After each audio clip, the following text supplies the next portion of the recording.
4 yıl içinde şakты işler başkarılgan dep sanap kitті Ключи микрорайоны территория иштимагы үзидәре рәисе Рәис Мотыгуллин. Шул еллар içinde электр уты, эчә торган суга, шөпләрне чыгаруга бәйле мәсьәләләр уңай якка хәл ителгән. Автобус маршрутлары ачылган. Иң күләмлесе 2015 елда булган. Татарстан президентының грантында катнашып, конкурста катнашып, 430 мең акча аткан идек. Ул акчаның 300 меңенә без зиратка таш түшәлгән юл салдык. Калган акчаларны зират тирәсенә әйләндереп алырга кыймага тоттык. Проблемалар да бар, аларны рәис халык җыенында район җитәкчелегенә дә җиткерде.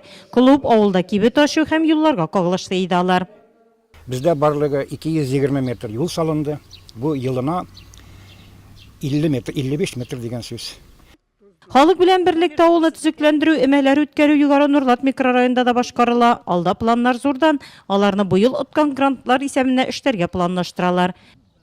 Лукойл җәмгыяте биргән грантыбыз бар 200 мең сумлык. Аның белән менә духовный культура номинациясендә бәхетле балачак дигән проект ул.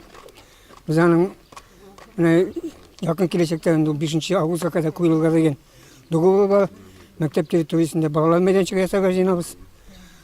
Аннан тагы муниципаль бөлемләр союзының тусларга биргән теге җиңеп чыккан тагы 160 меңлек икенче грантыбыз бар.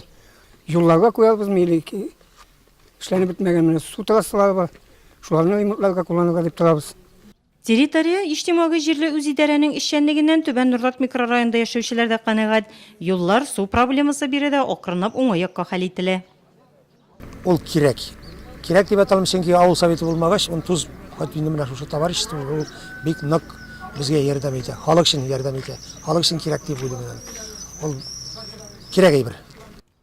Хәл ителәселәре шактый әле җыенда халык әлеге сораулар белән район җитәкчелегенә мөрәҗәгать итте. Башлыча алар чүп чыгаруны балалар мәйданчыгы булдыру су белән тәэмин ителеш. Җыенда эш микрорайонның рәисләре башкарган эшләргә хисап тотты, алдагы бурычларны бәян итте. Район җитәкчелеге авыл җирлекләрендә кооперативлар оештыру турында сүз алып барды.